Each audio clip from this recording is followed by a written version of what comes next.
Welcome dan selamat bulan baru March. Dan aku sebenarnya berharap hari ini partisipannya agak lebih banyak karena aku akan kaget sekali kalau kalian nggak datang. Karena the only thing aku bisa pikir kalian nggak datang ialah kalau kalian ikut ke Sydney berparade malam hari ini. Kira-kira kan. Jadi unless kalian nggak ikutan parade malam hari ini, there is no better place selain kalian hari ini datang dan ikut belajar firman. Ya, baik. Hari ini bulan baru, bulan Maret, so great month. Dan berdasarkan statistik komunitas, maka biasanya bulan-bulan ini Uni udah mulai, orang-orang baru udah mulai pada datang, student yang dari overseas mulai mulai datang. Tapi karena corona, jadi kita nggak tahu bagaimana. Tapi I'm so happy aku boleh ketemu kalian lagi. Dan harusnya bulan Maret ini mulai bulan-bulan peak period kita. Kita mulai aktif, kita mulai kembali banyak agenda, banyak kegiatan, dan disinilah KPA at its best bakal mulai dimunculkan. Nah, di awal bulan ini kita lagi memasuki masa prapaskah atau Lent season, dan bagi Anda yang baru pertama kali gabung dengan kami, maka kita biasa untuk tema prapaskah, kita mengambil tema yang ditetapkan oleh Keuskupan Agung Jakarta. Dan ini agak tricky karena biasa kalau tema Paskah, setiap kota punya tema sendiri-sendiri sesuai dengan keuskupan mereka. Dan aku karena waktu pertama kali mulai ini lihat dari Jakarta, maka aku putuskan kita pakai tema yang di Jakarta karena lebih clear dan lebih rapi menurut aku. Dan kita udah ikuti tema ini selama bertahun-tahun. So, I guess kita akan belajar lagi untuk tema APP tahun 2021 ini. Nah, tahun ini temanya adalah tahun refleksi. Jadi, Year of Reflection bagi Keuskupan Agung Jakarta. Jadi, tahun 2021 itu dianggap sebagai the Year of Reflection untuk umat Katolik di Jakarta. Nah, temanya maka untuk bulan ini Prapaskah dia ambil tema panjang, yaitu semakin mengasihi, semakin terlibat, semakin menjadi berkat. Nah, karena kepanjangan, jadi aku pendekin semakin mengasihi, semakin menjadi berkat. Seperti itu. Nah, kita ambil temanya berarti it's all about. Pertama-tama mungkin aku sound check dulu. Is my voice alright? Aku minta simbol kalian. Oke, nggak ada scratchy atau apa. Good. Baik. Nah, semakin mengasihi, semakin menjadi berkat. Yuk, coba kita ngomong bareng-bareng. 2, 3. Semakin mengasihi, semakin menjadi berkat. Yuk ngomong lagi. 2, 3. Semakin mengasihi, semakin menjadi berkat. Jadi kata-katanya cukup sederhana, nggak banyak. Tapi kalau kita mau dalami, maka ini adalah satu message yang kuat. Semakin aku mengasihi, maka aku akan menjadi berkat. Berarti kuncinya adalah bahwa kita harus tahu dulu bahwa kita dikasihi. Kalau kita tahu kita dikasihi, maka kita akan mengasihi. Sebab kita tidak bisa memberikan apa yang kita nggak punya. Betul? Kita nggak bisa memberikan kasih kalau kita tidak merasakan kasih. Tetapi persoalannya adalah seringkali kasih yang kita cari selalu dari manusia yang kita tahu sama-sama juga desperate when it comes to love. Betul? Jadi kita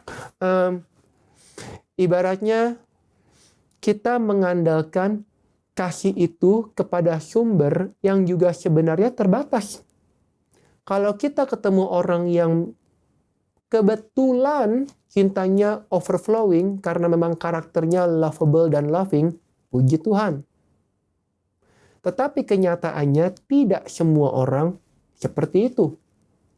Sehingga iman kita mengajarkan bahwa kasih yang sejati itu ada dari Tuhan. Sebab Tuhan itu real, Tuhan itu hidup, dan Tuhan itu adalah love itu sendiri. Kalau Anda lihat Alkitab, dan aku udah mulai kayak broken record ngomong ini tapi mungkin bukan ke pengajaran, lebih ke pembicaraan casual antar teman-teman. Bahwa Alkitab yang biarpun setebal itu, sebenarnya dapat dirangkum tentang Tuhan mengenai dua kata, bahwa God is love and God is good. Itu doang. Semua yang Alkitab ajarkan mengenai Tuhan dapat kita rangkum bahwa God is love, God is good. Jadi kalau kita mau tahu kita ini dikasihi Tuhan atau tidak, lihatlah kebaikan Tuhan. Lihatlah kebaikan Tuhan dalam hidup kita, dan lihat dalam hal-hal kecil. Dan semakin kita mengetahui bahwa kita dikasihi Tuhan, maka seharusnya kita mampu untuk mengasihi orang lain. Dan ketika kita mengasihi, maka kita menjadi berkat. Banyak orang menjadi berkat, tapi hanya untuk diri sendiri atau untuk orang-orang yang dia rasa penting. Ya, jadi kalau dia dekat sama A, dia dekat sama B, mudah menjadi berkat buat teman-teman dan sahabat. Tetapi menjadi berkat untuk lintas agama, lintas komunitas, lintas pertemanan, itu adalah tantangan yang di masa prapaskah ini Tuhan mau sediakan kepada Anda dan saya. Maka masa prapaskah ini bukan cuma bicara pantang dan puasa, tetapi ini juga bicara mengenai bagaimana kita mampu menjadi berkat kepada orang-orang yang typically kita wouldn't care. Dan gak usah ngomong soal lintas agama atau lintas budaya dulu. Di KPA, lintas kelas aja ya nggak gampang. Yang Timo lebih cocok main sama Timo. Yang Cornell lebih senang main sama yang Cornell. Nanti yang Yosia demennya main sama Yosia gitu. Ntar yang parahnya lagi, yang Andreas demennya main sama Andreas, yang Andreas lama. Whatever that means. Betul? Jadi kita demennya mainnya sama kelas-kelas yang udah cocok. Kalau kayak begitu, nggak perlu Tuhan. Karena dunia normal pun juga seperti itu. Betul? Nggak perlu Tuhan. Tapi justru Tuhan hadir dalam hidup kita. Saben minggu belajar begini. Ntar yang Timo Senin ketemu lagi. Enggak. Minggu depan PA bersama. Ntar yang area 1 3 hari lagi ketemu lagi. Ngapain sih kita sampai kayak begitu? Surely karena kita mau berbuat yang berbeda, bukan? Iya. Kalau kita udah Sabtu ketemu, nanti minggu depan kurang dari 7 hari ketemu lagi, belajar begini-begini, bakal apa? Kalau nggak ada prakteknya. Ialah agar kita dapat mencintai orang di luar comfort zone kita. Kagum sekali aku sama Stella. Tadi Stella kesaksian, aku boleh tanya orang di kantor, aku udah cuman, aduh Stella balik Sydney cepetan gitu. Aku udah gak tahu lagi, aku bilang sama Arya mau gak kamu punya istri 2 gitu kira-kira atau gimana, gak tahu lah kira-kira. Kenapa? Karena I mean you are national treasure sih Stella ya. Benar-benar baik sekali. Kenapa? Karena dari hal-hal kecil. Stella itu gak kenal orang Palembang. Tapi udah PA Palembang 2 kali, dia datang dua-duanya. Coba tuh. Itu di luar PA Sydney yang dia pun juga harus datang karena dia pengurus. Jadi dia datang ke PA Palembang. Dia nggak kenal si Vina, dia nggak kenal orang-orang di sana. Dia datang coba tuh. Padahal pelajarannya sama, ketemunya muka ini lagi. Dia datang gitu kira-kira. Nah aku cuma lihat ya, berarti Stella mau jadi berkat. Buat bukan cuma lintas kelas, tapi lintas kota dan lintas KPA. Orang kayak gini, 1 dari 1000 belum tentu dapat gitu. Tetapi aku percaya kalau kita punya Roh Kudus, kita bisa tingkatin persentasenya lah, ya. Kenapa? Karena dengan adanya Roh Kudus kita mampu berbuat melebihi apa yang kita biasa perbuat. Karena kesanggupan kita adalah pekerjaan Roh Kudus, ya. Oke. Pertemuannya dibagi dalam 4 pertemuan. Dan kita minggu ini ada 4 pertemuan, pas. Tetapi kemarin aku meeting bersama para pengajar KPA, dan kami berkesimpulan bahwa kita akan bawa 3 dari 4. Karena yang satu kita pikir cukup bisa digabungkan dalam 2 pelajaran. 1 pelajaran, sorry. Jadi kita akan bawa dalam 3, dan nanti di minggu terakhir kita akan keluar dari panduan, tapi tetap dalam tema semakin mengasihi, semakin jadi berkat, tapi dalam sudut pandang yang authentically KPA. Nah, tapi untuk 3 minggu ini kita akan bahas dalam panduan arah dari KAJ, karena ada bukunya. Nah, bukunya aku nggak punya secara fisik karena terbitnya di Indonesia, dan definitely we cannot get the physical booklet here, tapi aku punya elektroniknya. Dan nanti tolong ingatkan, kita punya kewajiban satu, setiap kali pertemuan, dan ini tolong ketua pastoral, aku nggak tahu apakah sheetnya udah dibilangin, tetapi setiap pertemuan PA kita harus doa, tutup dengan doa tahun refleksi KAJ. Kalau kalian pernah ikut misa di Indonesia, setiap misa sekarang ada doa tutup tahun doa akhir tahun doa tahun refleksi. Nggak panjang, doanya cukup baik. Ntar kita akan doakan. Nah, pertemuan pertama hari ini dia kasih judul persaudaraan dalam keluarga. Persaudaraan dalam keluarga. Jadi let's aligning ourselves dengan KAJ. Jadi judulnya adalah persaudaraan dalam keluarga. Kontennya aku akan improv. Karena aku cuma ambil dari poin-poin mereka. Mereka bilang bahwa begini. Ini Paus bilang, jadi di pembukaan Paus bilang bahwa di zaman pandemi ini, tentu pandemi menjadi poin yang pivotal ya. Dia bilang bahwa rasa saling memiliki sebagai satu keluarga semakin memudar.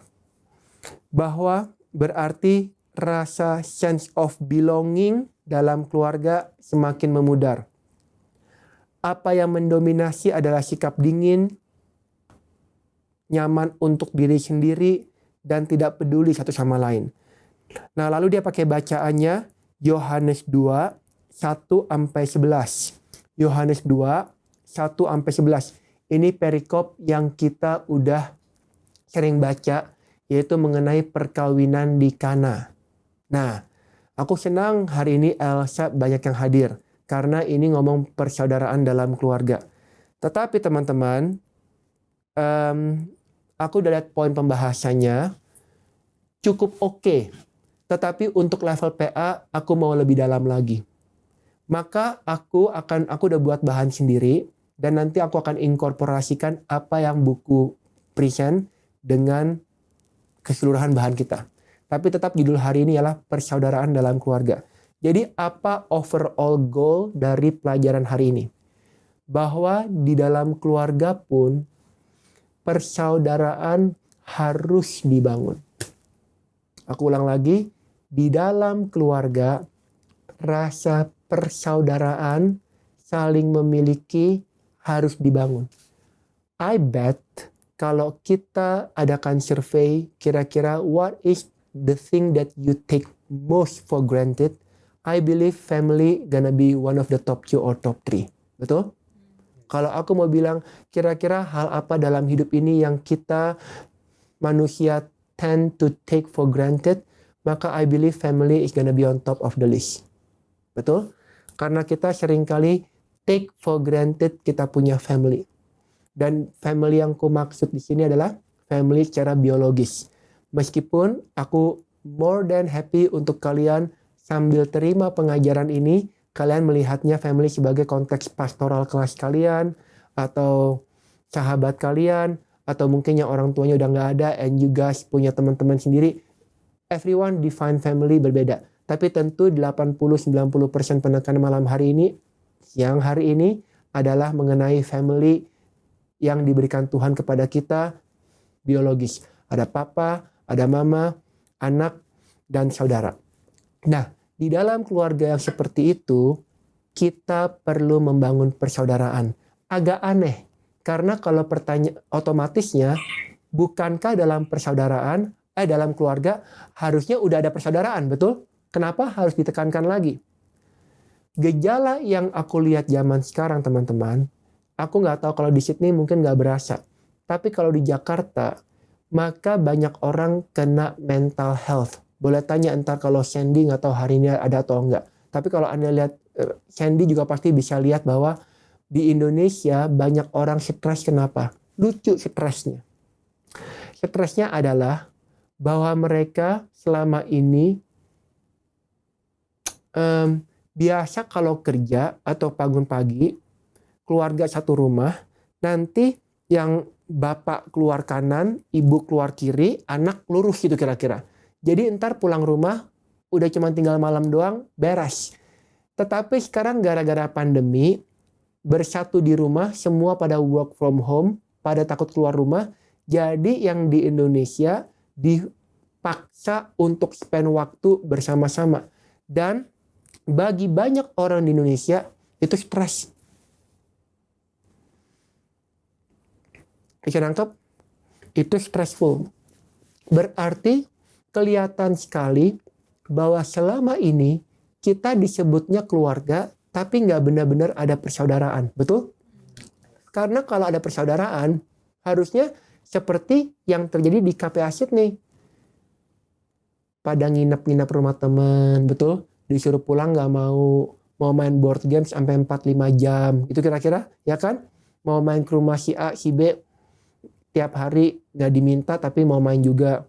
Itu kalau Duke Street, kalau Fabian dan Dean nge-charge $1 buat setiap orang yang main ke rumah mereka, udah kaya mereka kira-kira. Kenapa? Karena udah dianggap kayak home sendiri. Kenapa? Sebab ada persaudaraan. Tapi di dalam keluarga kita diminta untuk setiap hari satu rumah, katanya mental health. Kata Eltwin, aku bayar 1.000. Ya udah. Jadi mendingan. Nah, itu adalah gejala di Indonesia. Maka berarti aku nggak tahu kita di Sydney bagaimana, tapi kita di Sydney beda.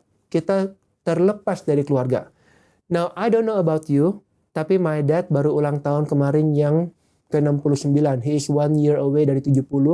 Dan kalau aku mau sharing dikit, ini gonna sound crazy, apalagi ini direkam, tapi anyway,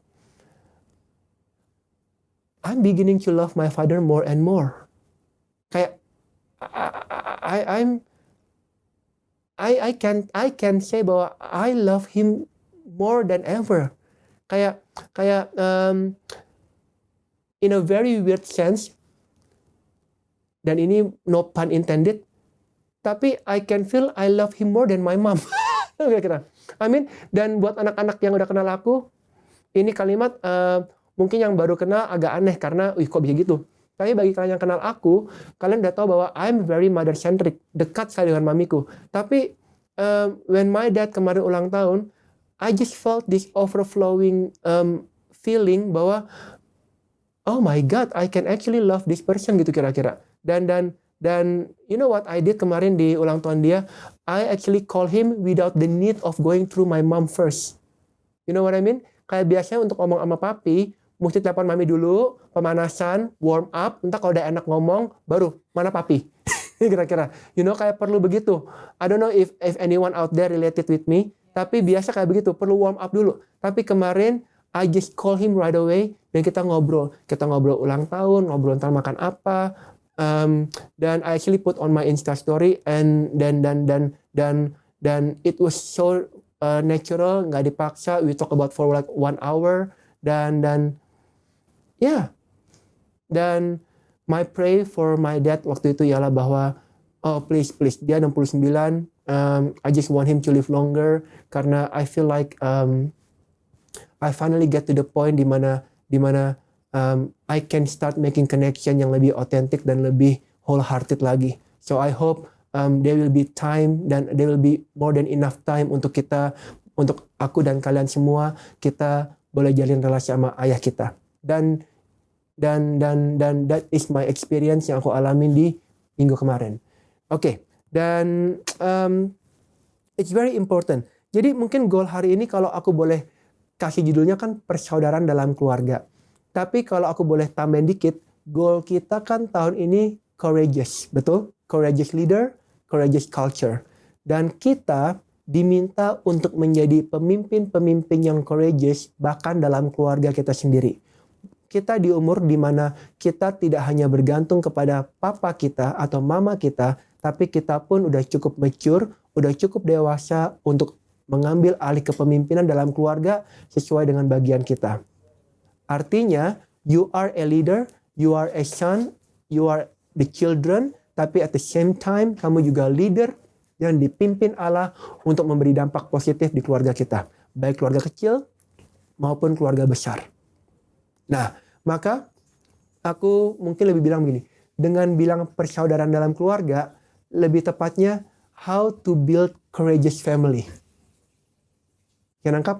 How to build courageous family. Now, I want your family and my family to be courageous. Jadi keluarga yang courageous, keluarga yang wholehearted, dan keluarga yang berdampak.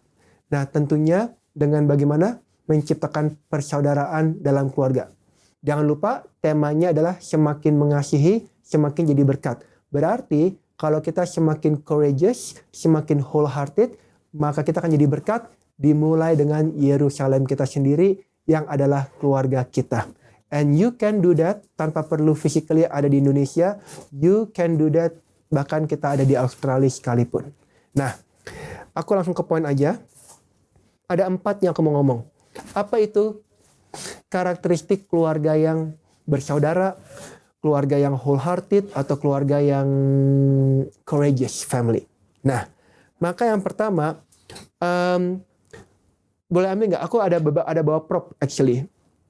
Maka yang pertama adalah keluarga yang bersaudara saling menikmati satu sama lain. Ya, keluarga yang bersaudara, keluarga yang courageous, keluarga yang menjadi berkat satu sama lain. Karakteristik yang pertamanya adalah kita saling menikmati satu sama lain. Apa artinya?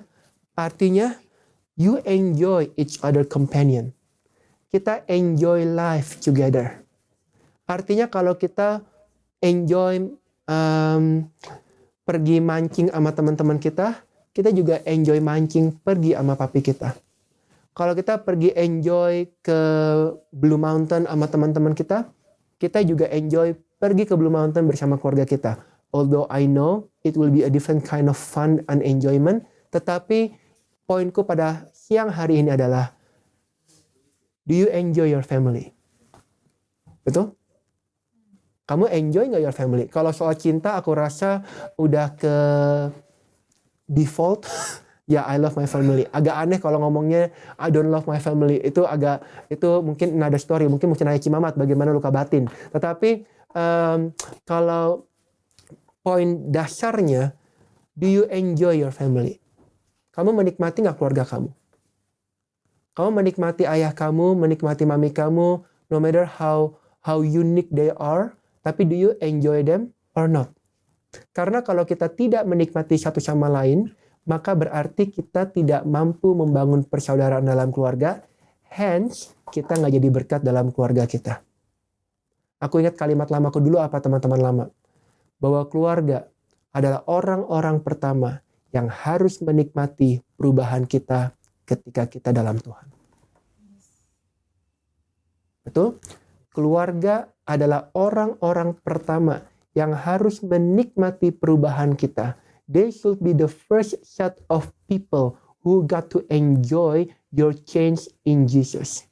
And the minute you follow Jesus, the minute they enjoy. Bukan teman-teman kamu, bukan pacar kamu, they will enjoy eventually. Tapi the first and foremost ialah your family. Tapi ironically, yang terjadi adalah justru teman-teman kita, pacar kita menikmati perubahan kita dalam Tuhan, tetapi keluarga kita sampai sekarang struggle untuk melihat itu. Yes, aku admit, ada orang tua kita yang cukup keras sampai mereka fail untuk melihat itu. Tetapi hari ini kita mau bicara positif. Dan aku percaya bahwa perubahan dari Tuhan itu nyata dan powerful. Dan teman-teman, aku percaya orang pertama yang akan menikmati perubahanmu adalah keluarga kita. Dan aku percaya salah satu perubahannya ialah kalau kita mulai menikmati satu sama lain. I begin to enjoy my father. It takes 69 years. Tetapi I begin to enjoy him. I try to enjoy pacarnya Vanes. I try to enjoy everyone. Kalau ada orang-orang, I try to enjoy my big family, my auntie, my uncle, try to enjoy them. Nah, ingat pada akhirnya, keluarga kita bukanlah penjara. They are not jailhouse. Mereka bukan bootcamp. Mereka bukan laboratory experiment.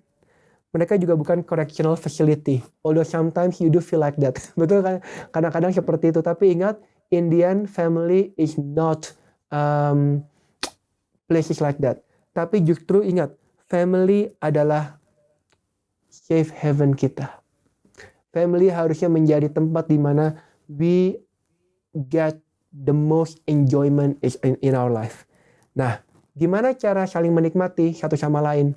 Gampang aja. Play. Have fun. Maka aku kalau bawa prop yang pertama ini, aku apa? Board games. Betul? Board games. Just having fun, play with your family, main board games. Dari zaman dulu, main Monopoly atau main apa. I'm gonna put it here. Ya, so that you can see it. By the way, ini game seru banget. Ini mungkin my favorite game ever. Jadi, let's play after this. Jadi kita mesti,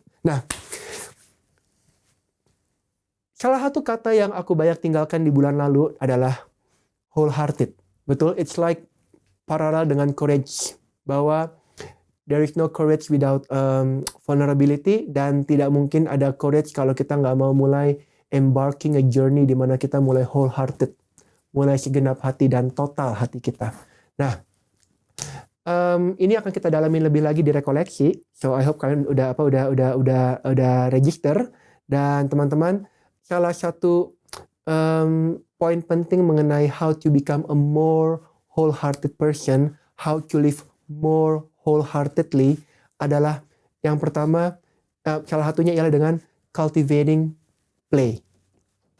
Dengan cultivating fun, enjoyment, play. Apa itu play? Play adalah time spent without purpose. And that's fine. Karena kalau setiap hidup kita ada purpose capek juga lama-lama. Betul? It can be way too serious. Sometimes it's good untuk punya time spent without purpose. Just have fun. Tetapi yang menjadi persoalan ialah kalau kita udah tidak balance, udah mulai mengorbankan hal-hal yang penting hanya untuk fun. Nah, itu udah mulai way off the line. Tetapi original konsepnya play is important. Dan play itu crucial. Kenapa? Karena kita diberikan hidup ini oleh Tuhan untuk menikmati each other companion. Banyak ayat berkata bahwa we should enjoy life. Mari kita lihat sekarang Pengkhotbah 8 ayat 15. Pengkhotbah 8 ayat 15. Nah, oleh sebab itu, aku memuji kesukaan, karena tak ada kebahagiaan lain bagi manusia di bawah matahari, kecuali makan dan minum dan bersukaria. Aku stop sampai di situ, karena poinnya adalah, oleh sebab itu, aku memuji kesukaan. Ada yang punya Inggrisnya nggak kira-kira? Kalau kamu buka Inggrisnya, maka ada terjemahan yang bilang apa? Kesukaan di sini adalah enjoyment. Tolong kalau ada yang punya, silakan boleh post di grup Zoom chat. Tetapi bahwa Salomo menekankan you should enjoy life. Dan by enjoying life bukan cuma cari di luar, hiburan di luar, tapi the most important source of your enjoyment and my enjoyment adalah family kita. Harusnya family kita menjadi tempat di mana I enjoy my mom, I enjoy my dad. Dan teman-teman, itu adalah kunci yang mau ditekankan. Kalau Anda lihat lagi Pengkhotbah yang ke 11. Tunggu, tapi ada. Denny, thank you. Coba kita baca di grup Zoom chat kita Inggrisnya. Baca bersama-sama di tempat kalian masing-masing. 2, 3. So I commend the enjoyment of life, because there is nothing better for a person under the sun than to eat and drink and be glad. Then joy will accompany them in their toil all the days of their life God has given them under the sun. Nangkap kira-kira teman-teman? Jadi bahwa Salomo mau encourage, do enjoy your life selama Tuhan masih berikan hidup di bumi ini. Dan jangan cuma enjoy sendiri atau enjoy dengan orang-orang tadi kenal, tapi you should enjoy your family. Meskipun kadang-kadang dalam family ada hardship, tapi you know what? Tuhan tidak pernah salah tempatkan. You have a family. Nah teman-teman, kalau ada bicara family, very complex. Karena setiap orang punya background berbeda-beda.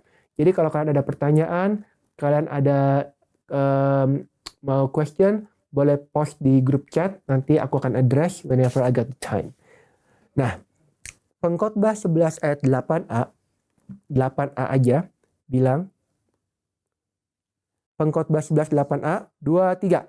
Oleh sebab itu, jikalau orang panjang umurnya, biarlah ia bersukacita di dalam. Stop. Jika orang panjang umurnya, biarlah ia bersukacita di dalamnya. Anda panjang umur, amin?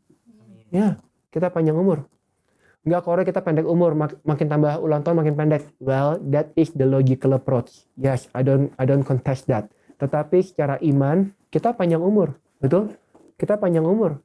Kita udah live more than 20-30 years generally audience ini. Dan teman-teman dalam 20-30 tahun, you can do a lot. Betul? We can do so much. Nah teman-teman, kata firman bilang apa? Dia bilang bahwa harimu panjang, maka what you have to do?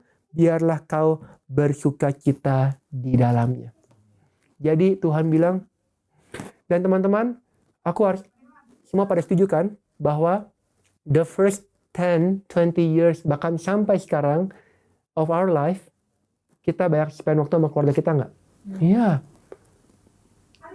And you should enjoy it. Nah, kita lihat lagi sekarang. 1 Timotius 6:17. 1 Timotius 6:17.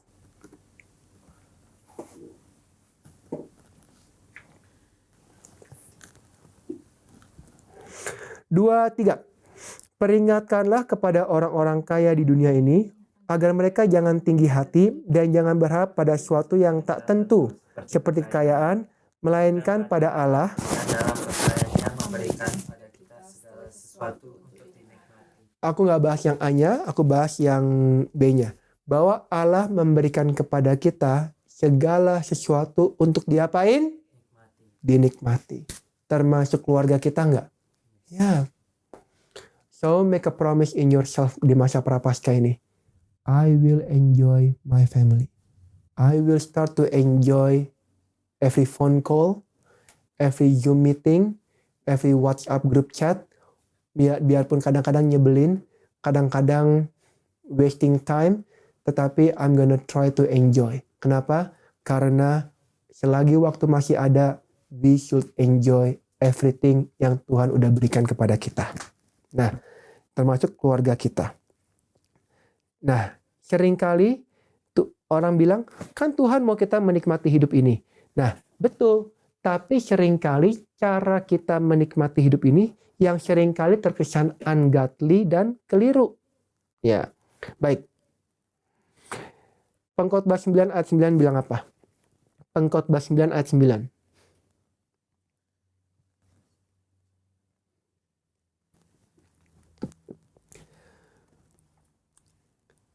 Kata nikmati keluar lagi. Coba Denny kalau bisa Inggrisnya di post di grup, it will be great. 2, 3. Nikmatilah hidup dengan istri yang kau kasihi seumur hidupmu yang sia-sia, yang dikaruniakan Tuhan kepadamu di bawah matahari, karena itulah bahagianmu dalam hidup dan dalam usaha yang kau lakukan dengan jeripaya di bawah. Nikmatilah hidup dengan istri yang kau kasihi seumur hidupmu. Dia bilang seumur hidupmu yang sia-sia, bukan berarti sia-sia artinya nggak ada guna. tapi artinya tidak kekal. Ya, bahwa semua yang ada di bawah bumi ini, in the end, they are not eternal. Nah, itu poin pembahasan lain. Tetapi, nah, enjoy life with your wife whom you love. Jadi, poinnya ialah Salomo mengajarkan kepada setiap bapak-bapak di tempat ini, kepada setiap calon suami di tempat ini, bahwa kasihlah istrimu yang kau cintai. Nah, kenapa ini aku masukin? Karena ayat berkata bukan cuma kasih, tapi nikmati. Nikmati istrimu. Mungkin kata nikmati istrimu kalau bahasa Indonesia agak aneh kedengarannya. Tapi tolong tangkap di balik makna ini. Artinya apa, teman-teman? Hadiah terbaik yang kau bisa berikan kepada anak-anakmu di kemudian hari, atau bahkan bagi anak-anak Elsa, orang-orang Elsa, one of the greatest gift that you can give to your family adalah, bapak-bapak, by loving your wife. The greatest gift that a father can give to his family is by loving his mother. By loving their mother. Aku ulang lagi. Hadiah terbaik yang Eddie bisa berikan kepada Sam dan Mike adalah dengan menunjukkan bahwa Eddie mencintai Monique. Dan Eddie menikmati Monique. The greatest gift that you can give to your children is by showing them bahwa husband enjoy their wife and father loving their mother. Kenapa? Karena ketika kita menunjukkan bahwa kita enjoy keberadaan satu sama lain, maka it will be easier untuk anak-anak mencintai keberadaan orang tua mereka. It will be easy untuk ibu mencintai mertua dia, dan suami mencintai mertua dia. It will be easier untuk anak-anak mencintai sepupu mereka, or whatever.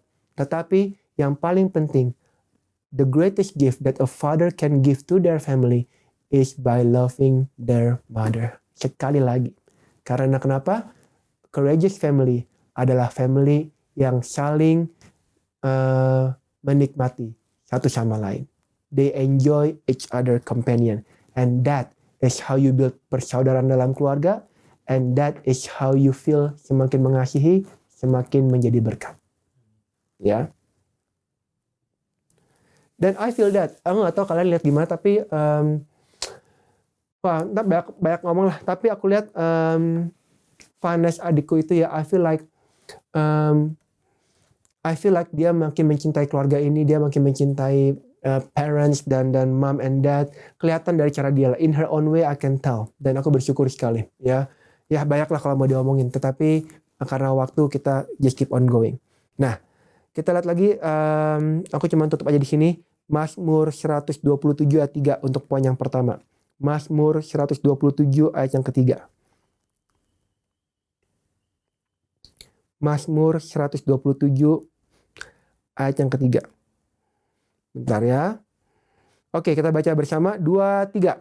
Sesungguhnya anak-anak lelaki adalah milik pusaka daripada Tuhan, dan buah kandungan adalah suatu upah.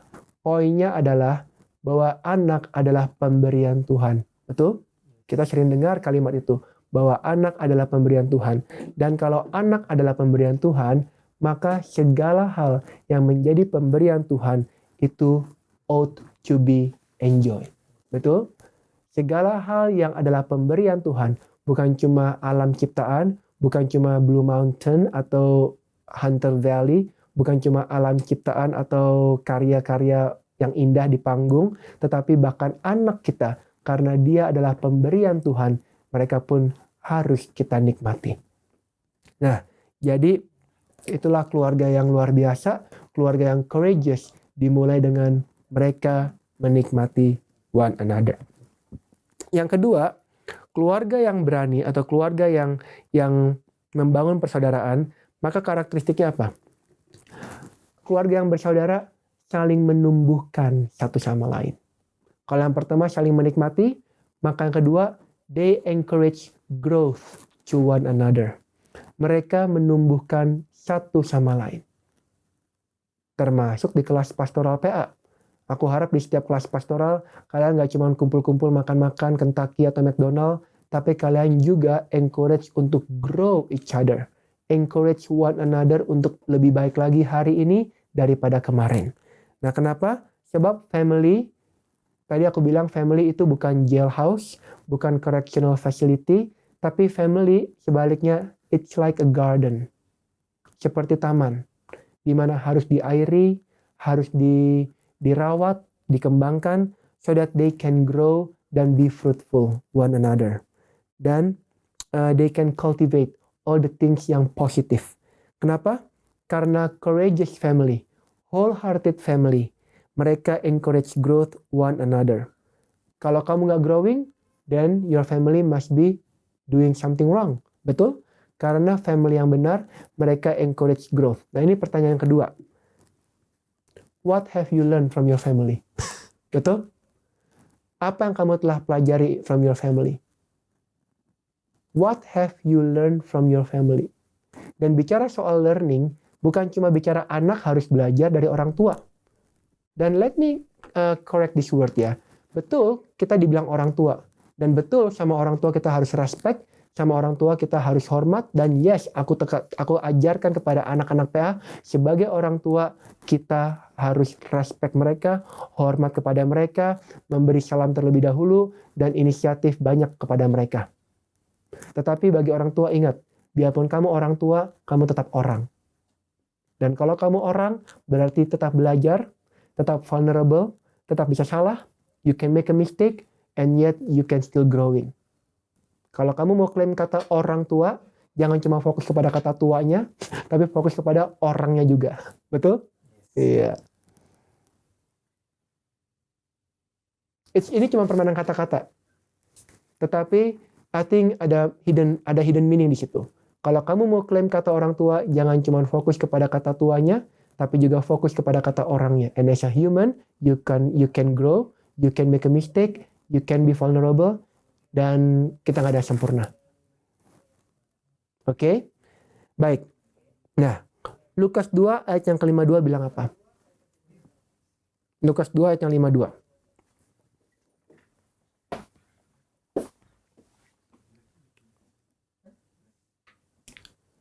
Lukas 2 yang ke-52 bilang, dan Yesus makin bertambah besar, dan bertambah hikmatnya dan besarnya, dan makin dikasihi oleh Allah dan manusia.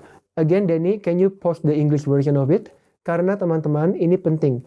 Yesus ini bicara dia menghilang di bait Allah.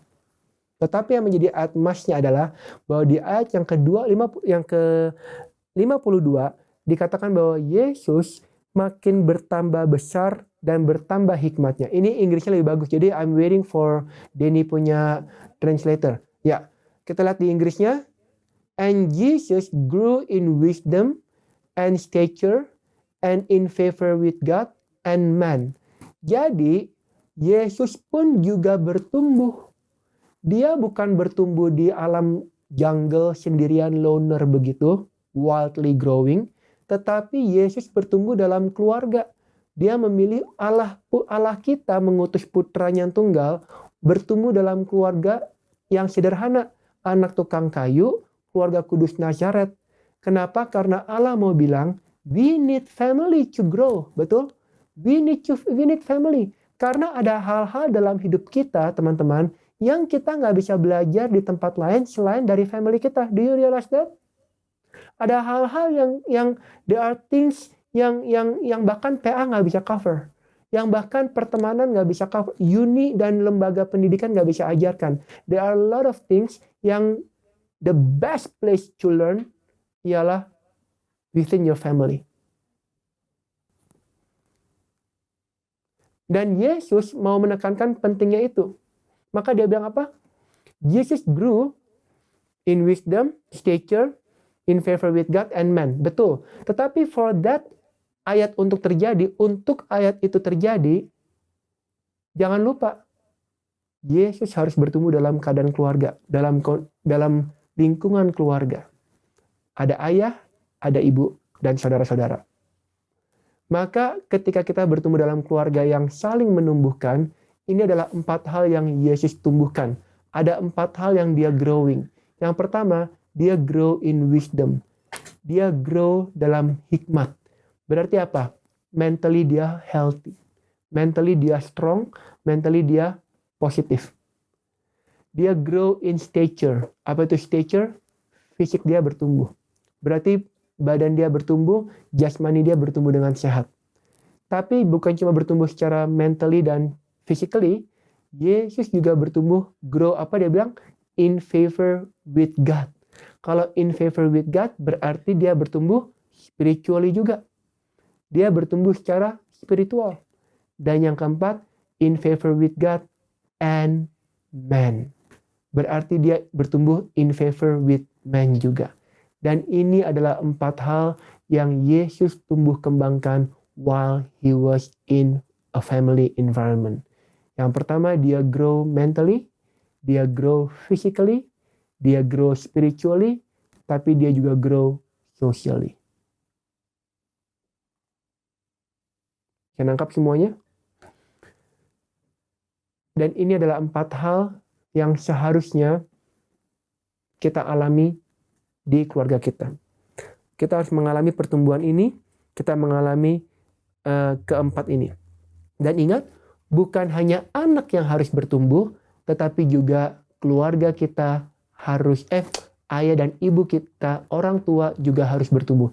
Jadi bagi para anggota Elza, bukan cuma anak yang bertumbuh, tetapi Anda pun juga harus bertumbuh. Kenapa? Karena everyone is growing, everyone is learning. Maka sekali lagi aku tinggalkan sebelum kita break, ya. Kita break, hal-hal apa yang kira-kira you have learned from your family? What have you learned from your family? Baik, poin ini belum beres, tapi karena waktu break, kita akan break dulu dari jam 4 sampai jam 4 lewat 5. Oke? Baik, stay tune dan I will see you again after this mini break. Thank you, Tuhan memberkati.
Oke, baik teman-teman, welcome back dalam acara PA. Mari kembali dinyalakan videonya dan we're gonna continue bagian yang kedua dari PA gabungan pada hari ini. Kita bicara mengenai persaudaraan dalam keluarga sebagai bagian dari pertemuan pertama tema APP 2021, semakin mengasihi, semakin menjadi berkat. Dan hari ini kita ngomong soal how to build a courageous family. Karena ketika kita membangun persaudaraan dalam keluarga, maka yang terjadi adalah rasa mengasihi itu overflowing, and that you and I, we will be able untuk kita menjadi berkat dalam keluarga kita. Baik, let me just get myself ready lagi. Oke. Ya. Nah, tadi aku bilang yang pertama bahwa ketika kita membangun persaudaraan dalam keluarga kita, maka yang pertama persaudaraan dalam keluarga akan ditandai dengan dimana kita saling menikmati satu sama lain. Dan yang kedua, kita bilang bahwa keluarga yang bersaudara, keluarga yang courageous, keluarga yang membangun, keluarga yang wholehearted, keluarga yang semakin mengasihi, maka yang kedua adalah mereka encourage growth atau mereka saling menumbuhkan satu sama lain. Nah, tadi aku bilang bahwa Yesus pun juga bertumbuh in stature, in favor with God, in favor with men, dan juga in wisdom. Berarti Yesus bertumbuh secara hikmat, mental, secara spiritual, secara fisikal, dan juga secara sosial. Nah, banyak dari kita teman-teman meremehkan the power of family. Kenapa? Sebab keluarga, ada hal-hal dalam hidup kita yang dimana hanya keluarga yang dapat mengajarkan kita. Dan it is very important buat nanti Anda semua ketika Anda udah punya keluarga sendiri, Anda udah punya family sendiri, maka ingat baik-baik bahwa we have a job untuk saling menumbuhkan satu sama lain. Nah, kira-kira hal-hal apa sih yang kita dapat pelajari dalam keluarga kita? Tadi aku tinggalkan pertanyaan dengan what have you learned through your family? Coba kira-kira apa yang kalian dapat pelajari? Mungkin Stella Benita boleh coba sharing satu aja. Apa yang kamu pelajari dari keluarga kamu yang kamu tangkap dari kecil? Apa ya, paling kalau aku dari keluarga aku gimana? Aku jelas nggak ya? Jelas ya. Oke, paling ini sih kok kalau dari keluarga aku gimana, dari keluarga mami aku jaga relasi dengan kakak beradiknya gitu. Oh, Jadi kakak beradik mami walaupun banyak tapi mereka tetap menjaga relasi dan mereka dalam relasi yang baik antara satu sama lain. oke. Itu buat kita anak-anak dan pokoknya yang sepantaran aku sepupuan, kita juga jadi belajar untuk menjaga relasi dengan baik. Oke, jadi itu hal yang kamu pelajari. Coba yang lainnya boleh taruh di grup Zoom. Kira-kira hal-hal apa? What are one or two things yang you learn from your family? Kalau aku belajar dari mamiku. Dia selalu bilang begini. Dari jauh before aku bahkan ketemu Firman. Dia selalu bilang begini. Segala sesuatu yang itu tidak baik. Jadi yang terlalu baik gak bagus. Terlalu banyak gak bagus. Terlalu sedikit gak bagus. Jadi dia suka bilang segala sesuatu yang itu gak baik. Coba yang lain diajarin apa? Sama kok. Oke, yang lain ayo. I believe yang lain juga banyak ngomong. Ayo, kira-kira apa yang kamu diajarin? Dan aku juga belajar dari keluarga papiku. Toleransi. Papiku itu orang Padang. Jadi keluarga Padang. Dan orang Padang, no pun intended, tapi karakteristik keluarga papiku, wah, demen ngomong di belakang. Ya nggak? Senang banget. Jadi senang banget apa kalau si Om A bete sama Tante B, ntar dia ngomong, komplain, ini. Tetapi satu hal yang aku pelajari dari keluarga papiku ialah mereka punya toleransi besar. Ya, mungkin mereka kecewa. Ya, mungkin mereka bete. Tetapi mereka ngomong, curhat, beres. Tapi ketika kumpul bareng, udah nggak apa-apa. Mereka terima apa adanya. Mereka tetap sopan, hormat sama papiku sebagai yang tertua, dan mereka nggak bawa-bawa sampai ke liang kubur. I know for sure bahwa keluarga papiku berdamainya cepat. Keselnya cepat, berdamainya cepat. Ada yang bilang, Elvin bilang apa nih? Aku belajar dari mama buat menyimpan perkara dalam hati kayak Maria. Ya, itu Elvin. Bagus. Ya, coba yang lain. Ini kan punya orang tua semua kan? Coba dong tulis kira-kira. Always rely on God, no matter, what a great family you have there, Jason. Treat others like family. Oh, Siarin ditunggu ya tiramisunya kalau gitu. Alright. Kemudian mamaku ngajarin yang gratis. Ini mamanya apa? Keren banget. Yang gratis itu mencurigakan. Great. Ya. Oh, Danny, you always bring love to this family. Great. Keep it flowing. Aku pengen tahu semua. Mamaku ngajarin kalau pilek jangan minum es. Betul. Ya. Nah, kalian tahu apa yang aku bilang di sini? Yang kita lihat trennya? Banyak dari kita belajar dari mama kita. And yet, very little things kita belajar dari papa kita. Dan aku bisa lihat di sini bahwa, again, you and I, we tend to suffer from the same family issue. Bahwa kita, more or less, kita terlibat dengan yang namanya fatherless. Dan artinya di mana kita punya ayah, kita punya bapak, tapi peran dia sebagai ayah seringkali nothing more sebagai provider. Nah, aku tahu itu nggak applicable buat semua anak di sini, tetapi dari chatnya so far yang kulihat, banyakkan semua centernya kepada mama. Dan itu oke, aku bisa mengerti. Tapi teman-teman, ini adalah PR buat kita semua. Bahwa satu hari nanti bagi Anda yang pria-pria, satu hari Anda akan jadi ayah dari seorang anak, 2 orang anak, dan suami dari seorang istri. Dan berarti when your time comes, kita harus patahkan kultur ini. Berarti Anda nanti sebagai ayah, kamu harus memberikan teladan yang banyak dan baik.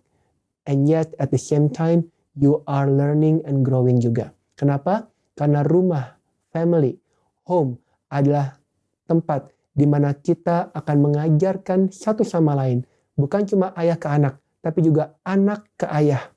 Tentang hal-hal yang hanya bisa didapatkan dari keluarga kita. Need to work hard and save for the future. Ini pasti Bibi nih. Ini pasti Bibi. Speaking on behalf of Anggoro. Tante diajarin sama my mom selalu semangat. Dan my mom gak pernah bilang yang jelek, selalu dibilangnya bagus. My mom gak pernah bilang jelek, selalu dibilangnya bagus. Contoh kalau tante pakai baju aku lihat di kaca. No, that's me.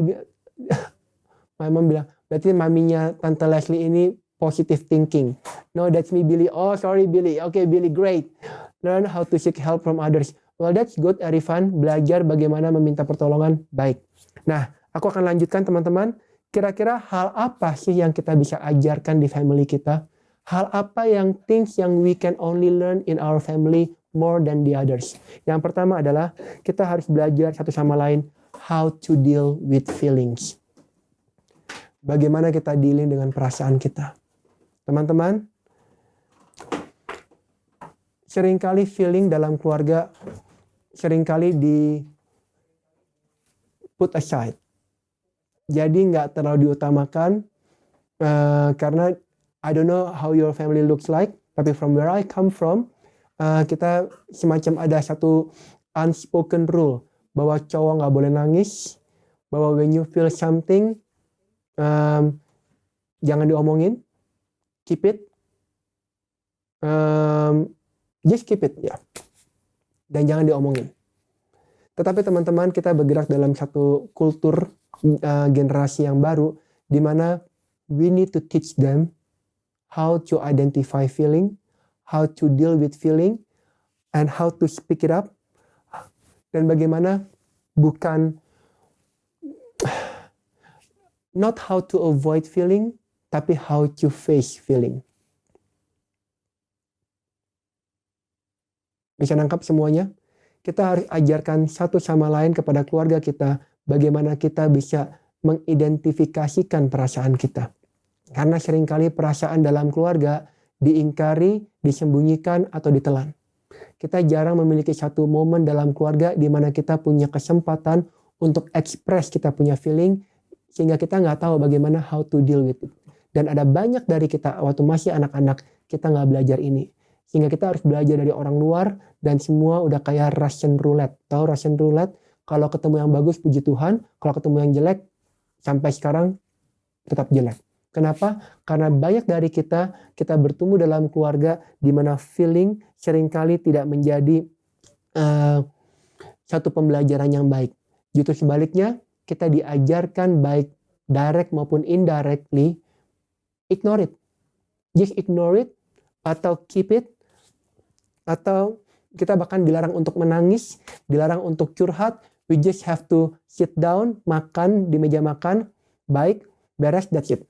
Tapi kita seringkali nggak diajarkan bagaimana untuk deal dengan feeling kita. Padahal teman-teman, kita adalah emotional being. Kita punya perasaan dan kita punya feeling. Dan teman-teman, kalau kita ciptakan sebuah keluarga di mana perasaan itu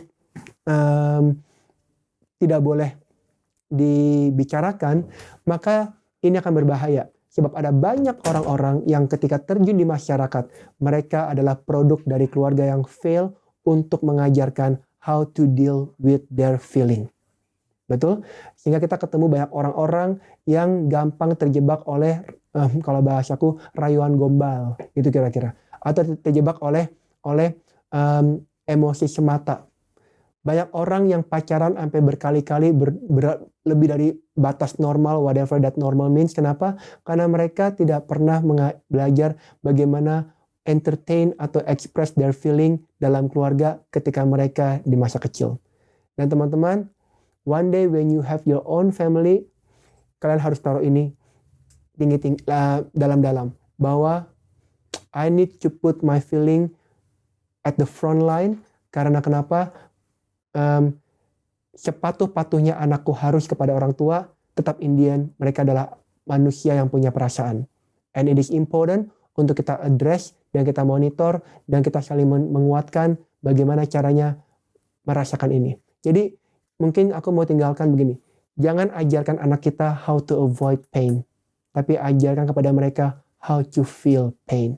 Karena kalau mereka nggak belajar dari kalian, mereka akan belajar dari orang lain. Am I going too fast atau kalian nangkap kira-kira? Ya? Baik. Nah, yuk. Yang kedua, how to deal with conflict.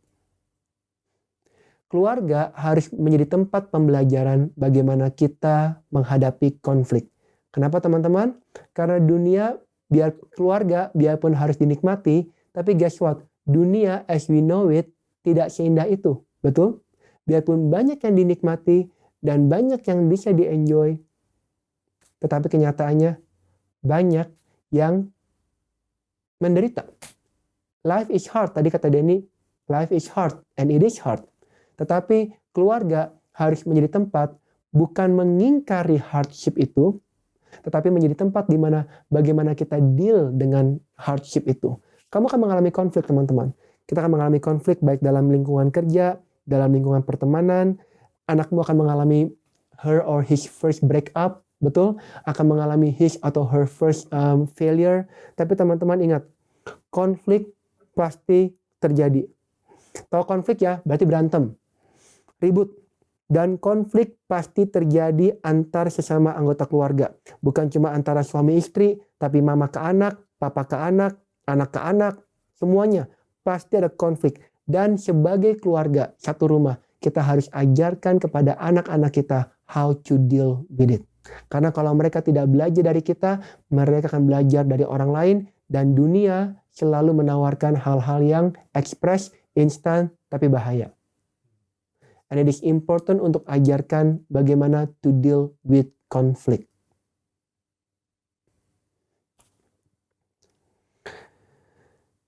Yang ketiga, kita ajarkan kepada anak-anak kita how to deal with losses.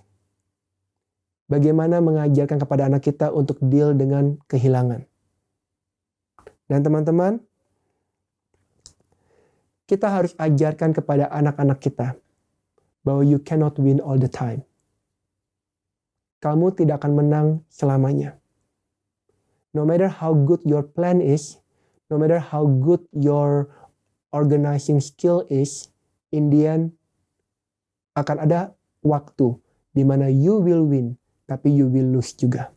Dan terkadang ada masa di mana the losses are much more daripada the victories. Kenapa?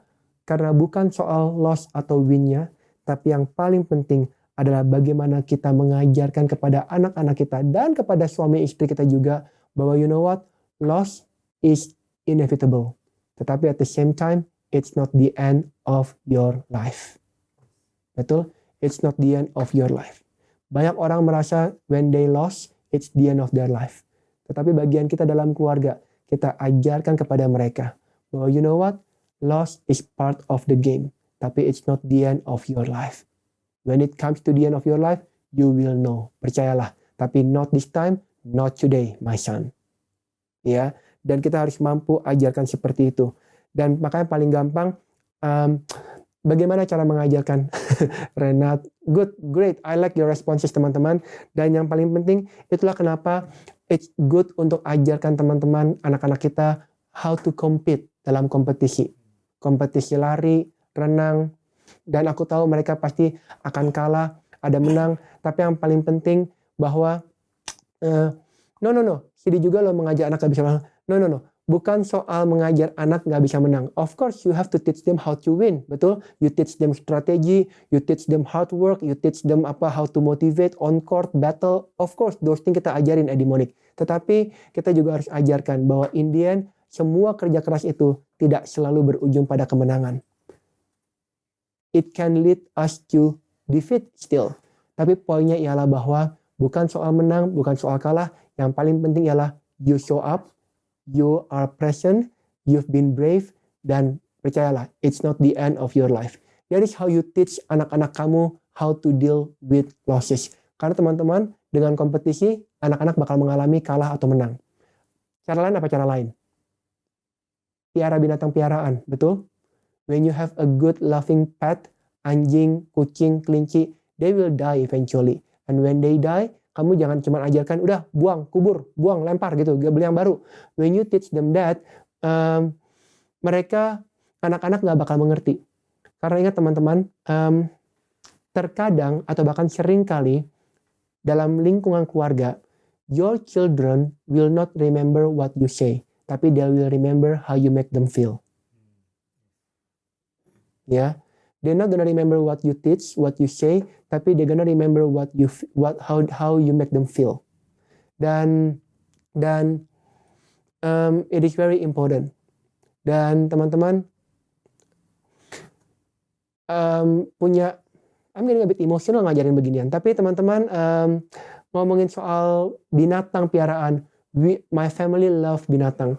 Dan kalau kita ada anjing yang meninggal atau anjing yang gimana, it is very important untuk ajarkan kepada mereka a proper burial, a proper goodbye, dan jangan bilang mereka ke surga, karena kita tahu bahwa binatang gak ke surga. Tapi ajarkan kepada mereka bahwa ya ampun, oke, lagi direkam, jadi aku mesti itu. Anyway, jadi ada satu orang di tempat ini yang nggak tahu juga baru tahu. Oh my God, tapi aku harus keep my compose, ya. Jadi apa?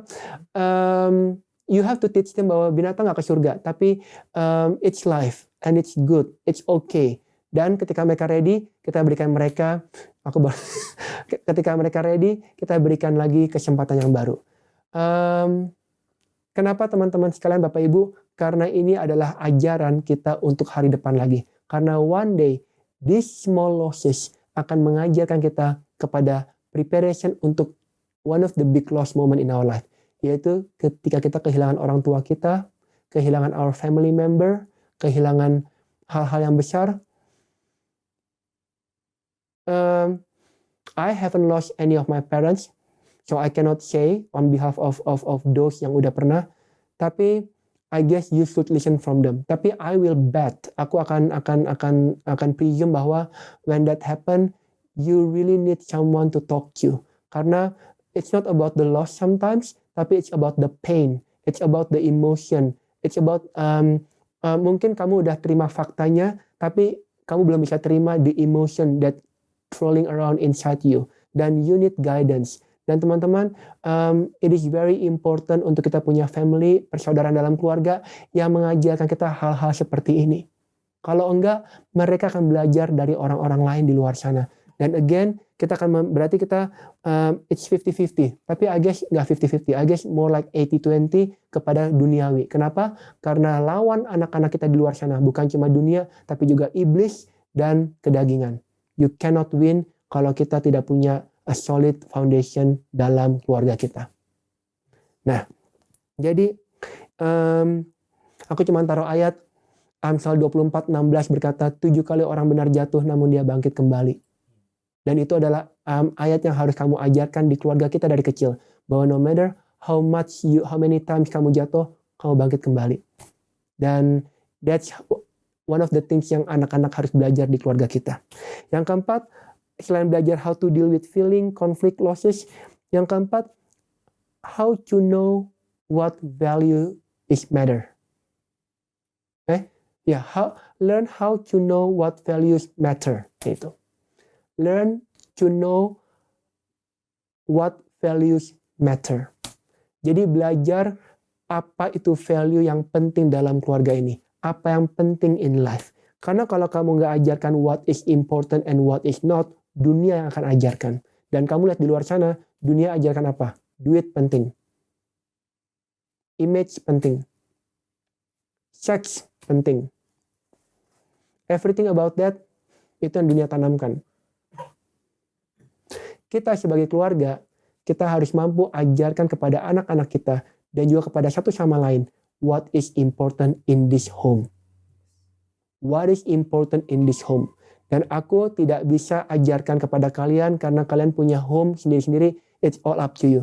Tapi aku punya a good solid trust bahwa selama kalian di PA, kepada kalian sudah ditanamkan satu pemahaman yang baik dan benar untuk kalian menentukan value mana yang penting dalam rumah kalian. Bisa nangkap? So I'm not gonna dictate apa yang penting, apa yang enggak di rumah kalian. Kalian punya kebebasan memilih, tapi aku percaya dengan kalian dengar firman, dengan kalian belajar firman every single week, kalian udah di shape untuk bisa memilih mana yang benar tanpa keluar dari jalurnya. Tapi teman-teman, adalah sangat penting untuk dalam rumah kalian terus diingatkan, what is important in this family. Dan lebih kepada what is important, why it is important. Dan itu harus diajarkan dari kecil sedini mungkin. Kenapa? Karena inilah keluarga yang akan mengajarkan, semakin mengasihi, dia semakin menjadi berkat. Ya. Dan yang kelima, terakhir, how to build good habit. Betul? Dalam keluarga bagaimana? Karena how to build a good habit. Karena your habit determines your character. Kalau sekarang misalkan aku sebut nama Niko, orangnya bisa kalem, sopan. Aku percaya karena orang tuanya ajar dia demikian. It's a good habit yang dibuild dari keluarga dia. Kita nggak bisa bilang, itu mah karena bawaan Niko aja kalem. Kamu belum ketemu Janice dan Dion. Betul? Dan aku lihat kalau kamu lihat 3 bersaudara ini, 3-3nya meskipun berbeda, tapi satu persamaannya mereka respectful sama orang tua. Mereka rapi.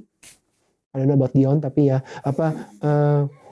mereka rapi, mereka juga tapi yang aku suka dari Tantoni sibling adalah mereka respectful. Orangnya respectful sekali. Dan untuk generasi yang milenial bahkan Z ini cukup langka. Dan menurut aku ini adalah didikan dari orang tuanya. Good habit. Karena untuk bisa sampai seperti itu, it takes time untuk diajarkan. Dan itu adalah hal-hal yang kita harus ajarkan dalam keluarga kita. Good habit. Jadi 5 itu teman-teman. How to deal with feeling. How to deal with conflict. How to deal with losses. How to know what values are important. Dan yang kelima, how to build good habit. Kelima hal ini akan lebih powerful dan akan lebih solid kalau mereka belajar di dalam keluarga masing-masing. Dan teman-teman, KPA adalah keluarga kalian di Sydney. Waktu kita nggak banyak. Kita mungkin cuma punya 3-4 tahun bersama kalian.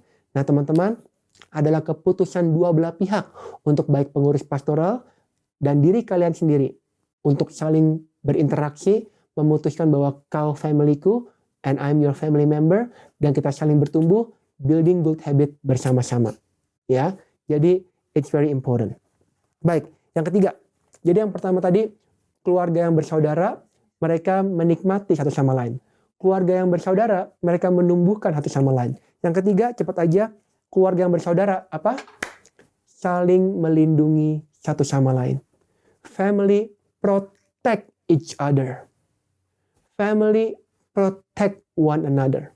Mereka saling melindungi. Kenapa? Karena no matter kamu bapak, ibu, atau anak, no matter what your predicate is, kamu adalah manusia. Dan sebagai manusia, you can have your bad days. Betul? Dan ketika kita punya our bad days, kita nggak harus laras sendiri, tetapi kita punya keluarga kita yang protect us di dalam badai dan topan itu.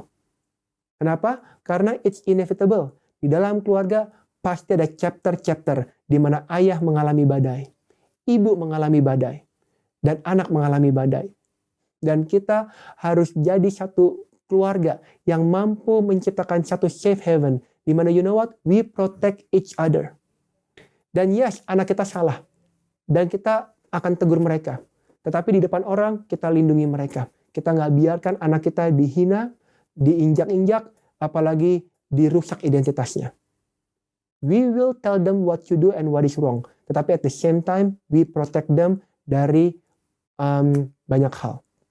Nah, aku nggak ada waktu banyak. Tapi kalau kamu boleh tanya Sam, boleh tanya Nathan, atau tanya Michael yang udah bisa lumayan gede anaknya.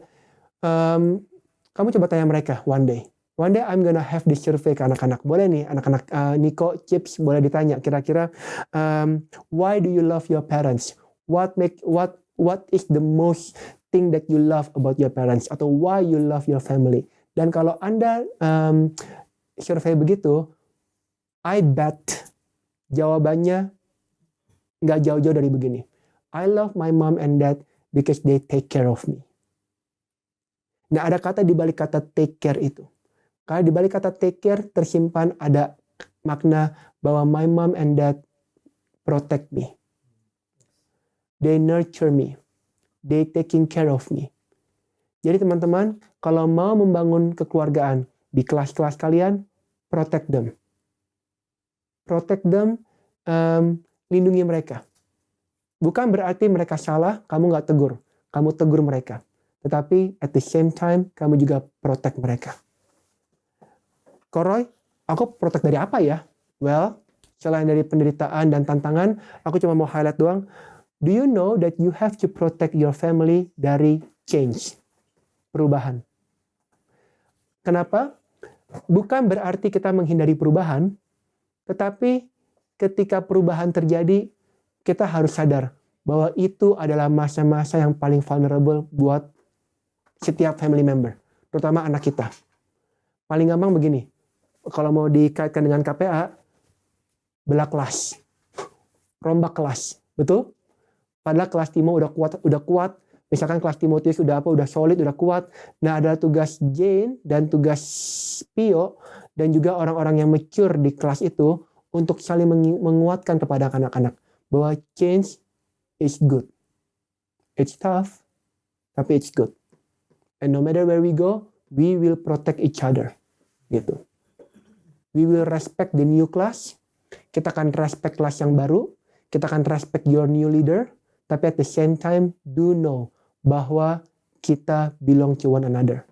Dan kalau betul kita selama ini kita menjalankan satu pertumbuhan kelas Timotius yang solid selama setahun belakang ini, hasilnya adalah ketika kita disebar keluar, kita nggak hilang, tapi justru kita jadi berkat lebih dahsyat lagi. Tapi kalau ketika disebar, ketika perubahan itu terjadi, and yet kita semua jadi hilang, kangen, jadi bete, jadi berpikir lebih baik yang kelas dulu, then there is something wrong with us. Tapi teman-teman, yes, change kadang-kadang menimbulkan reaksi yang berat dan heavy. Tetapi adalah tugas kita semua untuk saling protect each other while we go through the change. Kita saling protect dari pikiran-pikiran, emosi yang lebih bahaya dan menjatuhkan lagi. Dari mana lagi kita protect? Kita harus protect each other dari harmful idea. Aku cuma kepikiran doang ini tiba-tiba dari any harmful idea. Kenapa? Karena generasi ini adalah generasi yang visual. Kamu, kalau aku lihat ya, nggak tahu, tapi ada yang udah nonton film Ratched belum? di Netflix. Ada yang ngangguk, udah ngangguk. Siapa tuh? Aris udah nonton.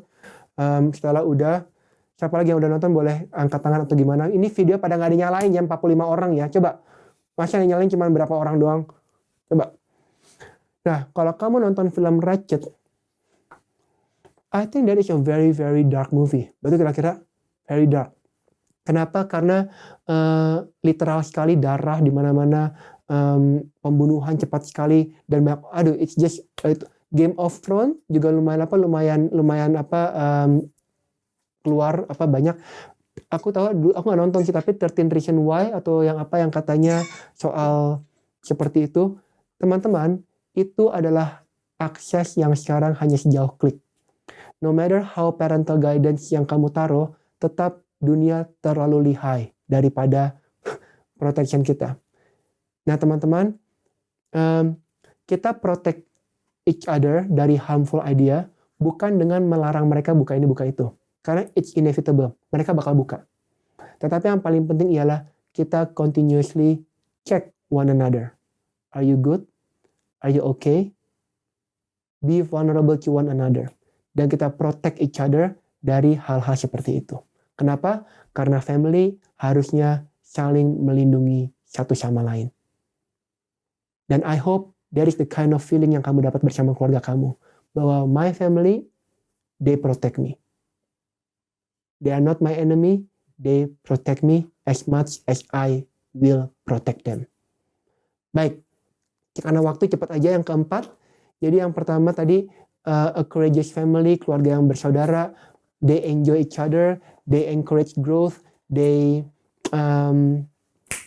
yang ketiga, they mereka sampai jadi lupa sendiri, short term memory. Yang ketiga tadi, they protect each other. Maka yang keempat, family yang courageous, family yang wholehearted, keluarga yang bersaudara, mereka menjadi berkat bagi keluarga-keluarga lain. Mereka menjadi berkat bagi keluarga lain. Dan ini tadi aku udah singgung di contoh yang terakhir mengenai Timotius dibelah, dan kemudian gak usah sedih, protect each other, tapi juga kasih message bahwa kalau kita adalah keluarga yang benar dan berkenan bagi Allah, harusnya no matter where we go, kita tetap bersatu, kita tetap family, tapi at the same time, kita juga jadi berkat dimanapun kita ditempatkan. Karena family yang bertumbuh, family yang menjadi berkat adalah family yang jadi berkat bagi family lain. Bagi orang-orang lain. Dan ini kembali kepada bacaan perkawinan di Kana. Yohanes 2 ayat 1-11. Kita gak usah baca karena kalian udah pada tahu ceritanya. Aku cuma ambil poin yang buku APP pakai. Mereka bilang begini. Bahwa dalam pesta perjamuan, anggur itu adalah simbol sukacita. Anggur adalah simbol sukacita bagi keluarga yang berbahagia. Jadi kalian bilang, kan kalian tahu ada perkawinan di Kana, ada anggur di situ. Nah itu menjadi simbol bahwa ada seorang family, dua orang family yang menikahkan anaknya dan mereka bersukacita. Tapi kemudian air anggur habis dan kemudian Yesus dan Bunda Maria hadir. Nah kita selama ini fokus kepada Bunda Maria, orang dapur, air, cedok, kasih Yesus jadi anggur. Tapi aku mau fokus buku APP lebih menekankan kepada ayat-ayat awal.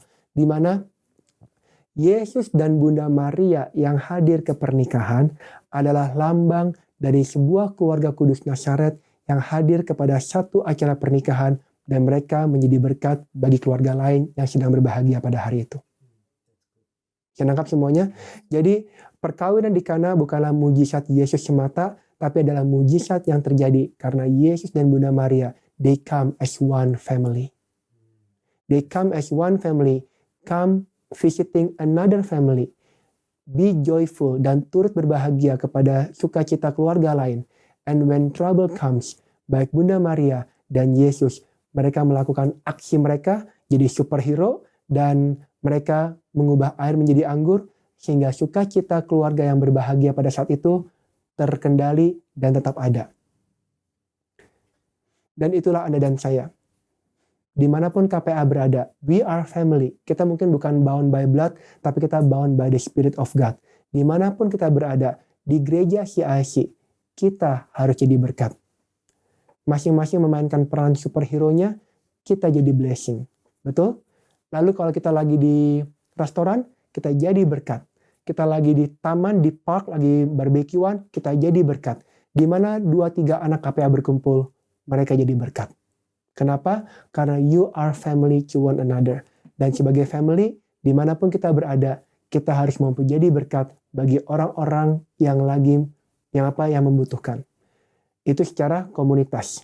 Secara keluarga sama. Biar keluarga Benita boleh jadi berkat, karena Benita ini keluarga besar. Mamanya 10 saudara, kira-kira.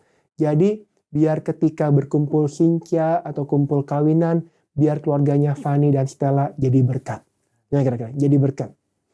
Misalkan biarpun Fanny bukan bridesmaid-nya, Stella bukan pengisi acaranya, tapi kalau mungkin wedding anything can go wrong, mereka jadi solusi. Perlu apa? Bantu. Mungkin ntar gadis angpaunya ada yang pingsan atau ada yang apa, Fanny bantu. Mungkin ntar tiba-tiba WO-nya kalang keder, ntar Stella bantu. Ya kan? Olive, Lauren juga ntar bantu dimanapun keluarga kalian berada, jadi berkat. You don't come as one yourself, tapi you come as one family. Menjadi berkat dimanapun kalian berada. Karena keluarga yang wholehearted, keluarga yang di dalamnya ada persaudaraan, mereka akan jadi berkat. Seperti Bunda Maria dan Yesus, mereka hadir di pernikahan di Kana, dan Maria melakukan bagiannya, Yesus melakukan bagiannya, satu keluarga memberkati 2 keluarga yang sedang bersukacita pada hari itu. Sebagai penutup teman-teman, aku cuma bilang begini. Kita adalah generasi yang penting. Kenapa? Karena semua yang aku ajarkan pada siang hari ini, kita gak dapat di keluarga kita. Gak semuanya dapat. Ketika aku minta kalian untuk ajarkan, kalau aku bilang kita adalah keluarga yang menikmati satu sama lain. The truth is, kita come dari family yang gak enjoy satu sama lain. Mungkin ada yang iya, tapi ada yang enggak. Betul? Bahkan aku tahu ada yang mungkin merasa dikirim ke Sydney karena supaya jauh-jauh dari rumah. Karena maybe their parents lebih demen mereka di luar rumah daripada dalam rumah. I don't know. So they don't enjoy, they don't feel that enjoyment. Atau ketika aku bilang menumbuhkan satu sama lain. How to deal with pain, feeling, conflict, losses. Kenyataannya nggak semua dari kita, bahkan semua dari kita, sebagian besar dari kita nggak belajar itu dari orang tua kita. Betul? Dan aku tahu teorinya adalah how can we teach something yang kita sendiri nggak belajar dari orang tua kita? How can we teach Ethan, Sam, Mike, the things yang kita sendiri nggak dapat dari orang tua kita? Well, you know what? That's why siang hari ini, dan mulai saat ini, setiap kali Anda mengangkat pujian dan syukur, kita benar-benar bersyukur kepada Tuhan. Karena Dia pilih kita, Dia panggil Anda dan saya, karena Dia menggantikan semua relasi yang terhilang itu. Dia menjadi figur Bapa buat Anda dan saya. Dan Dia dengan caranya yang ajaib, masing-masing spesifik berbeda kepada Anda dan saya. Dia ajarkan apa yang selama ini kehilangan. Dan Dia gunakan KPA ini.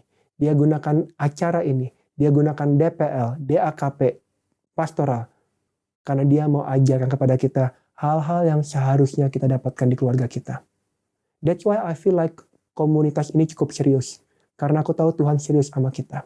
Karena nilai-nilai yang Dia mau ajarkan sangat serius. Dan waktu berjalan terus. Sekarang tiba-tiba udah 2021. Tiba-tiba Komar udah mau 41. Betul? Tiba-tiba aku cuma berapa tahun lagi mau nembus 40. Kamu udah lagi gak kuliah. Udah mau 30 tahun bentar lagi. Life goes on. Kalau kita gak mau belajar sekarang, mau belajar dari mana lagi? That's why teman-teman, maybe I know kenapa KPA. Karena aku admit, I will be the first one yang admit bahwa komunitas ini intense. This community is very intense. Untuk menyelenggarakan PA gabungan yang cuma buat 45 orang aja, it's very intense. PD-PD lain aku rasa gak se-intense itu.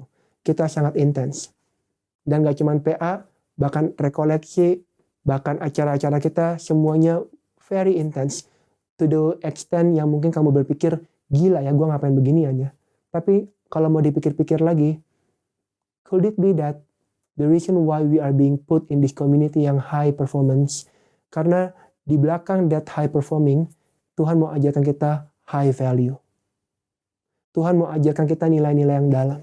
Dia mau ajarkan kita how to deal with losses. Dia mau ajarkan kepada kita how to deal with conflict.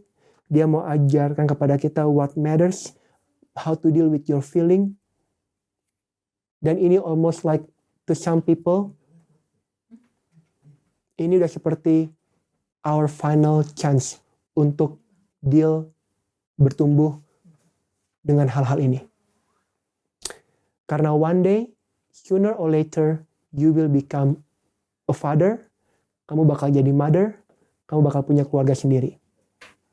Dan aku gak mau ketika kamu entah jadi father dan mother, you don't know what to do. Tapi sebaliknya, you are ready whatever comes ahead. Sekalipun itu mungkin di luar kapasitas kamu, di luar pemikiran kamu, tapi selama kamu wholeheartedly siap, aku percaya, bersama Tuhan, you will be able untuk membangun keluarga yang wholehearted. Aku berharap teman-teman, itu yang terjadi. And that's my pray to all of you. Sebagai penutup, benar-benar penutup, aku mau bacakan sebuah memento. Kalau nggak, bukan memento, tapi lebih kepada kayak manifesto. Aku lebih suka itu kata-kata, manifesto. Ya, dan aku dapat ini dari sebuah buku favoritku. Dia bilang begini, I hope my English is clear enough buat kalian ngerti. Ini adalah sebuah manifesto yang dituliskan kepada sebuah orang tua kepada anaknya. Dan ini bicara soal vulnerability dan courage. So I hope kalian semua gak ada yang ganggu, fokus dan dengarkan. Above all else, I want you to know that you are loved and lovable. You will learn this from my words and my action. The lessons on love are in how I treat you and how I treat myself. I want you to engage with the world from a place of worthiness. You will learn that you are worthy of love, worthy of belonging, and joy.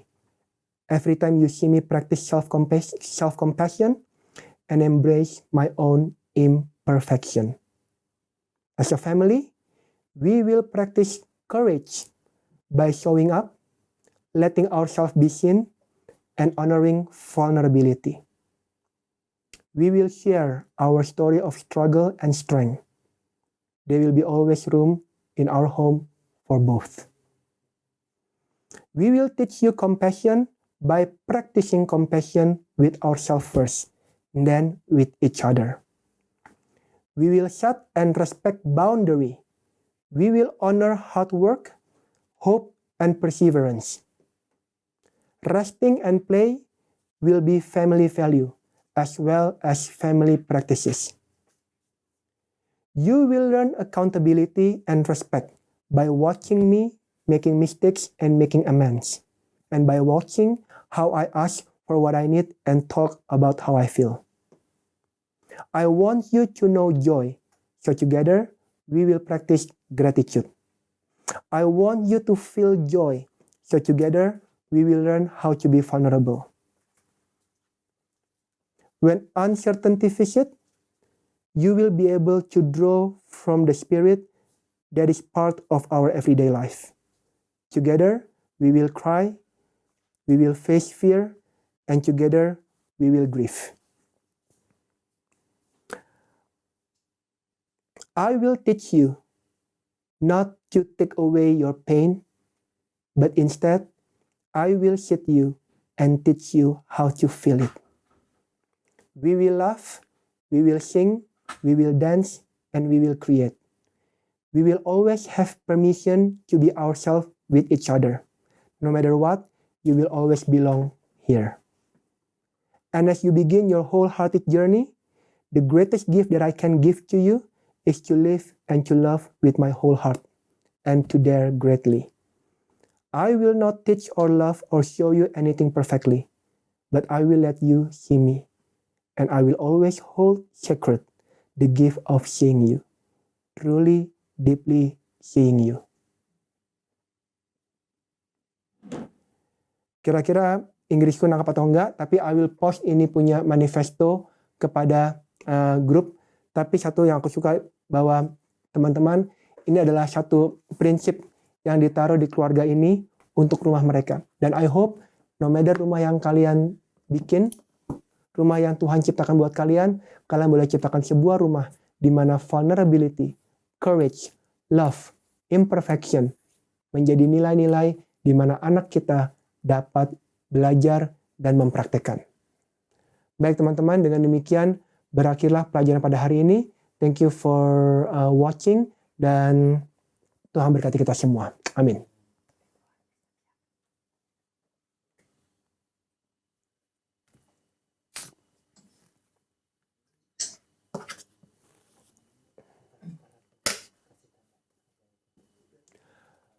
Baik, sebelum kita tutup, ya kita mari doa dulu ya. Kita mesti doa dulu, doa awal tahun KAJ. Karena ini ada pelajaran, jadi kita doa dulu bersama-sama. Boleh di-share mungkin doanya. Yuk, mari kita doakan bersama-sama doa tahun refleksi KAJ 2021. Aku nggak bisa baca, Bimo, tolong digedein. Coba. Yuk. 2, 3.